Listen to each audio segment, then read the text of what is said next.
Rafati dañ koy tàmbale ak reprise des cours bi nga xam ni tey jii lañ ko nar a def fii ci Sénégal ca université waaye fële ca université Gaston Berger bu Saint-Louis yëf yi nar na fa sooxe ndaxte coordination des étudiants de Saint-Louis ñoom daal nee nañu duñu amal reprise boobu ndaxte waxtaan yi nga xam ne woo nañ ko autorités yi ngir ñu xool yëf yi naka la ñu koy defee daal kenn dégluwu leen ci te ci noonu sax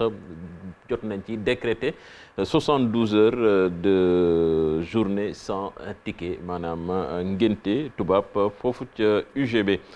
fee ca université Cheikh Anta Diop de Dakar nag foofu tamit ña ngay waajal reprise bi bu baax a baax ñoom nag nee nañu lépp ya restauration hébergement waaye taxul ni ñenn ci étudiants yi am nañu njàqare ci reprise boobu la ñu teewlu ci reportage Modou Fall ak Thierno Laurent Mendy. ay mesures barrières yoo xam te ni faaw ñu respecté ko ngir mën a dugg ci biir UCAD ngi jël matuwaayam ci ubbite année universitaire bi lépp ak fukk ak juróom-ñaari junni ndongo la ñuy xaarandi. ñi nga xam ne ñoom ñooy ñëw ñooy waa L3 ak waa M1 en tout cas loolu lañ jàpp fii ñuy waxee nii parce que gisaguñu leneen lu ko dindi ñun ci loolu lañ nekk di liggéey liggéey bi nag daanaka lépp yemb na. lim gu takku wante du ñu am benn jafe-jafe ci wàllu restauration ndaxte fii day capacité d'accueil bi ñu ngi ko xayma ci lu ëpp fanweeri junni ndongo. juróom-ñeenti restaurant yooyu ci benn añ wala benn ndékki wala benn reer rek mën nañu def ñaar fukki junni ak juróom-benn alors tey fukki junni ak juróom-ñaar ñooy dellu si te bés bu ñuy def ñaar fukki junni ak juróom-benn day fekk téeméeri junni ndongo ñu ngi fiy jàng si. étudiants yi nag ñàkkul ñu am njaqare ndax jëlaat cours yi ci période pandémie bi loolu faw muy ndey xalaat. waaw tiitaange mu ngi si nag tiitaange mu ngi si parce que feebar bi moom nekk na loo xamante ni nekkul lu ñu mën a maîtriser la doo xam fu muy jógee doo xam si ku muy dal mais daal yaakaar nañ ne daal étudiants yi dinañ ànd ak benn sérénité boo xamante ni mën nañoo def cours yi waaw ñu respecté matuwaay yi rek. ku ne université xam ne y a beaucoup de monde yoo xam ne dañ fi ñëw xaw nañ am tiitaange mais espérons que toutes les mesures seront déployées pour que ñu mën a jël distance yeeg mën a jànkuwanteeg feebar ak terminer année bi si jàmm incha allah. amuñu choix faaw ñu dooraat njàng mi ngir mën a nag jàll ci classe supérieure yi. parce que dafa métti nga def sa premier semestre si jàmm après deuxième semestre mu métti pour que doo xam ba xam tu vas passer en LE doo xam ba xam dañuy reprendre année bu quoi moo tax ma ne pare nañ parce que bëgg nañ passer incha allah. waaye ñi ngànk université bi ngi jox seen kéem kattan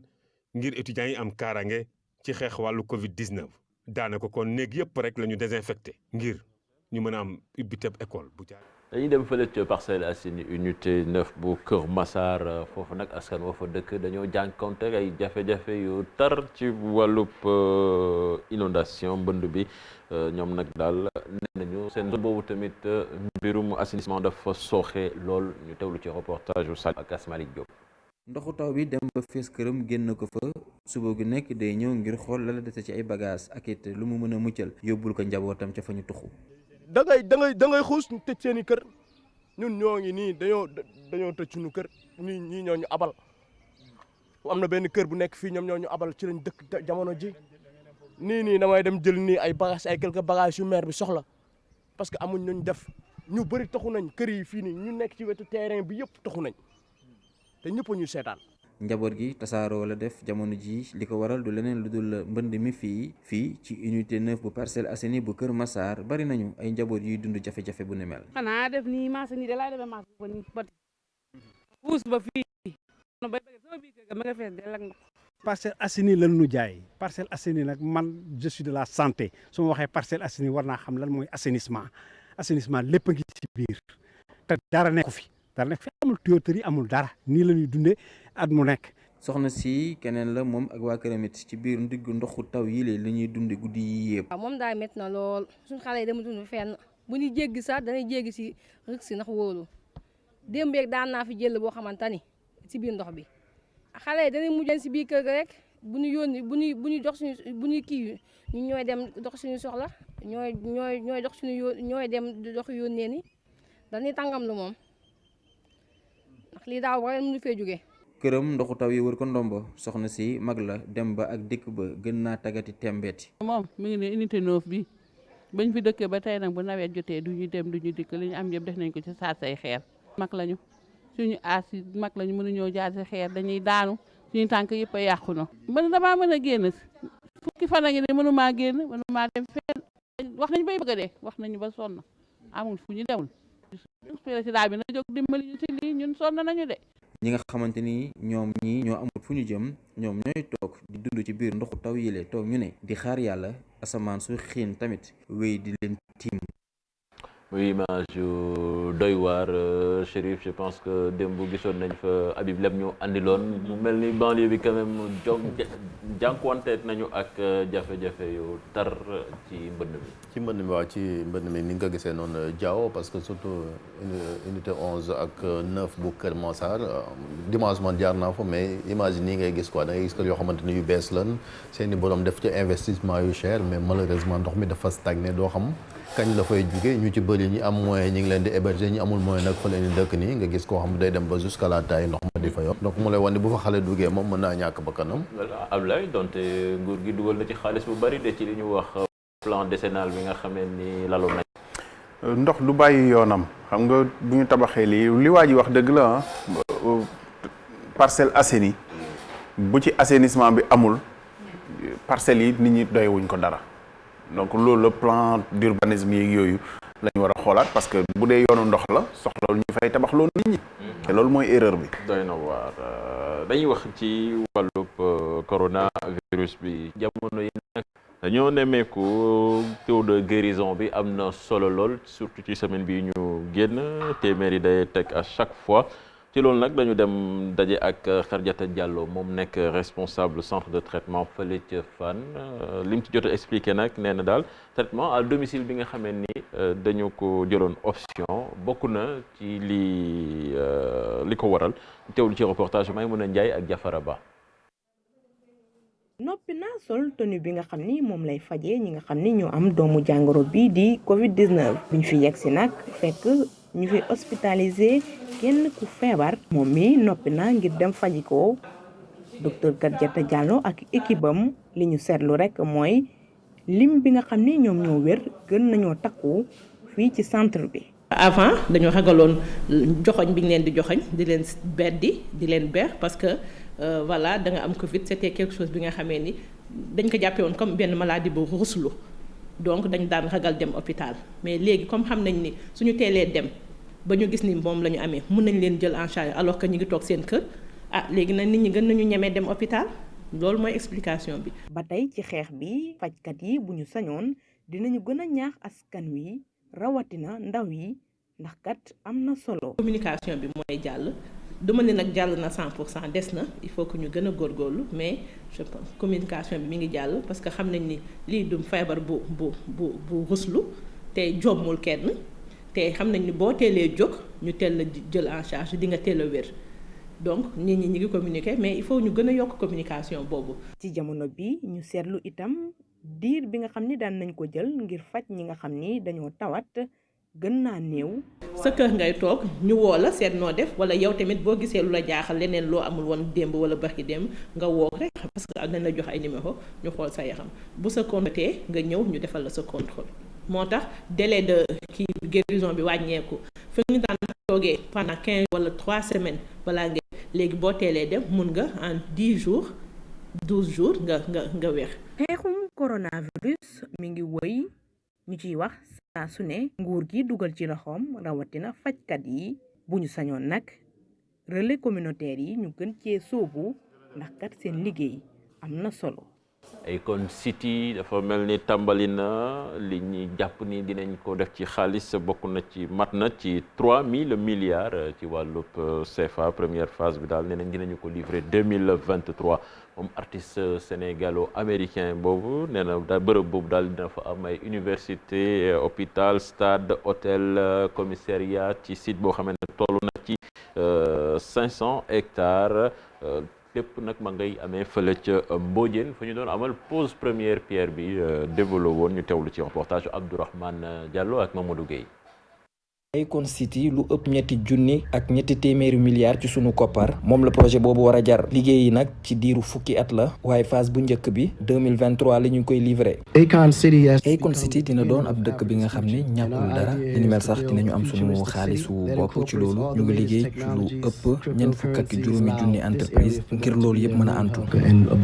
dëkk bii mu bëgg a tabax ci Mbodiène la koy amalee ñi fa dëkkee di am yaakaar ni projet bi dina leen amal njëriñ ndax nag ci keppaaru SAPCO lu toll ak juróom téeméeru hectare la ñu daal di joxe Akon. tey ngay béy ñu jël 500 hectares kenn yënguwut nga xam ne kooku ak yaakaar moo tax nit ñi accepté ko mais yéen nga joxe seen impense mais dañ bëgg vraiment ñu gaaw rapidement pour mottali impense yi. bëgg nañ vraiment Mbodiène gis seen bopp wax nañ ko Akon. artiste bii di Alioune Badara Thiam ñu gën ko xamee ci Akon di dalal xel waa Mbodiène. and what we realized about Mbodiène. suuf bii ñu jox xam nañ ni ñuy yëngu ci wàllum mbéy ñoo ko moom li ni mel tax lu jëm ci wàllum mbéy dina fi am ak anam yi nga xam ne xarala yu bees yi lay demee mu doon njëriñal waa dëkk bi. with the farm without utilizing so much land. xeer bu njëkk bi ñu jagleel dëkk bi ñu duppee Akon City joorin bu yor wàllum tourisme bi moom moo ko jiite woon Alioune Sarr di ñaax Akon mu daal di baral liggéey yi ndax jàpp ne ni projet bi dina bokk ci luy suqali tourisme bi.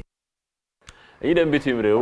Modou Fall tàmbale ko ca Côte d'Ivoire foofu nag jàngu bi daal dafa mel ni ñetteelu mandat bi Alassane Ouattara bëgg a def dañ ci raxasu ba set. waaw ba set kon moom archevêque d'Abidjan bi nga xam te ni mu ngi tudd Jean-Pierre Cardinal Coutois moom nag dafa sàkku rek ci Alassane Ouattara ci mu kon respecté li nga xam te ni moo di ak yelleefu ivoirien yi waaye wàllu waxtaan muy concertation ci ab document nag la ko def ci kàddu yom ci yëkkati nee na moom mënul jàkkaarloo ki nga xam te ni moo di président Alassane Dramane Ouattara ba noppi di ko xool muy des candidatures ci boo xam te ni moom jàpp ni boobule candidature amul benn solo nee na kii di président Alassane Dramane Ouattara jamono ji li ko war mooy aar Côte d'Ivoire fexe ba ñëpp doon benn ba nga xamante ni du am kon bijjëg waalo wala sax nga xamante ni du am li nga xamante ni moo di xeex foofu lay nee na nag organiser bu baax a baax élection présidentielle yi nga xamante ni moom du ci bokk bu ko defee ki ko war a jël rek daal di koy jël loole nag di xalaatu ki nga xamante ni moo di archevêque bu Abidjan ba tey foofee ñu des fa ca Côte d'Ivoire xam ngeen ni kon ni ki démb la ñu jeexal li nga xamante ni moo di déposition ci wàllu candidature élection présidentielle yi ñu dëkkmal nga xamante ni moo di Laurent Gbagbo ay ñoom dem nañ foofee déposer seen candidature rawatina itam ki nga xamante ni moo di Guillaume Soro waaye ñooñu ak booy ñoom nee nañu rek danañu xeex nag ba nga xamante ni seen candidature boobee bu seen waa ji di Laurent Gbagbo danañ ko nangu ci nii bàcc ne ca Guinée Conakry foofee kon lañ doon xaar mujj na wàcc Alpha Condé yëkkati na kàddu ni nangu na la partem soxla woon mu di kon doon candidat ci élection présidentielle yu ñuy dëkkmal moom nag Alpha Condé ñu ngi ko xamle ci ab communiqué boo xam te ni parti ba def na ko ñu liir ko ci seen chaîne nationale bi di RTG ca Mali lañ jëm foofee kon militaires yi dañoo dem seeti ki nga xam te ni ab général la fa mu di général Moussa Traoré di woon ancien président bu Mali moom général boobee sax moo daaneeloon ki nga xam te ni moo di Modibo Keïta ak régime am général nag lu mu leen xamal moo di coup d'état fardu bu 10 la te ba noppi rek mooy tout defi erreur ngir rek teg Mali ci ay tàngoor ñu déglu ko. fardo bu diis la ñoom jeune colonel yi samay doom lañu ma conseillé leen wax leen itam ñu moytu yenn erreurs yi ndax kan man am naa expérience ci fonction yoo xam te ni occupé naa ko wax naa leen erreurs yi nga xam ni def naa ko ak ñoo xam te ni dañ ko war a moytu foog naa ni nag kon comprendre nañu yooyu les erreurs yi ñu war a moytu rek ngir Mali tegaat ci droit chemin man musuma désespéré ci sama réew xam naa ni am ay patriotes yu fi nekk te patriotes yooyu nag dinañ def seen kéem kàttan rek ba tegaat lii ci ay tànkam ndaxte Mali dafa soxla yile patriotes ngir mën a jóg jëm ci kanam. ca Soudan kon fa lañ jëm foofee nag ñu xaatim goo xamante ni day bokk ci taarix ci wàllu jàmm dox nag ci groupe rebelle yi ak ñi xamante ni ñoom ñoo yor nguur gi gannaaw rek nga xamante ni ay ati ngi nii ab conflit moo xaajale réew moom dañ ciy ànd ak ki nga xamante ni moo di Alxasan Ba mu ni ñu ci ay leeral.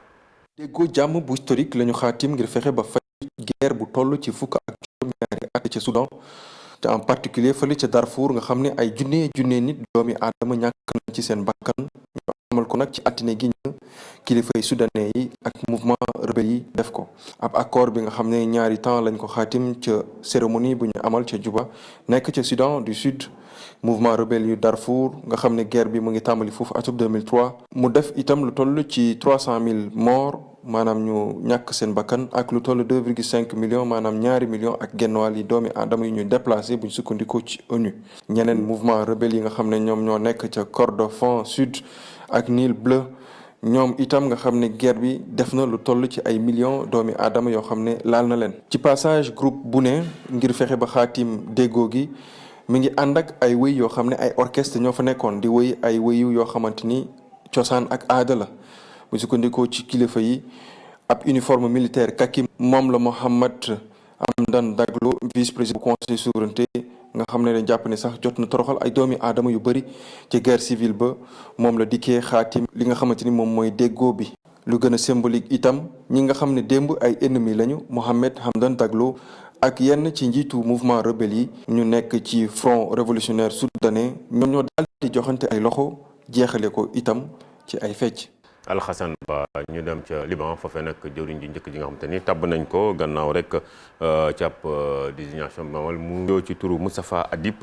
moom nag nee na rek dana kon taxawal gouvernement ci nu mu gën a gaawee gouvernement boo xamante ni nag ay experts dafay nekk ak nit ñu xereñ ngir rek kon mën a indi ay réformes ya ñuy xaaran yi moom nag nouveau ministre boobee di nouveau premier ministre bi jàppaleen ni am na soutien wu 90 maanaam juróom-ñeent fukk boo jël ci téeméer ak ñaar fukki député yu parlement ba ñu jeexalee ca Gaza foofu mouvement islamiste bi di Hamas kon daal di nay rek xaatim li nga xam te ni nag moo di ab jàmm ci digganteem ak Israël daanaka weeru ut bi nag ñu nemmeeku ay cong ak i weccoo sox yu tar ci weeru ut bi accord boobu lay nag dana tax rek li nga xam te ni moo di agression bi nemmeeku nañ ko bu Israël loole la ñoom waa Hamas xamle ni na tax rek agression bi wàññeeku foofu lay Cheikh Tidiane Diaw fii la ñuy yemale xibaar yu biti réew yi. jërëjëf Modou Fall Fatick lii moo fi gënoon a fës ci xibaar. jërëjëf Cheikh Tidiane Diaw jërëjëf également Mamadou Fall ci ñaareelu pàcc xibaar yi léegi léegi ñu dem ci point corona ànd ci ak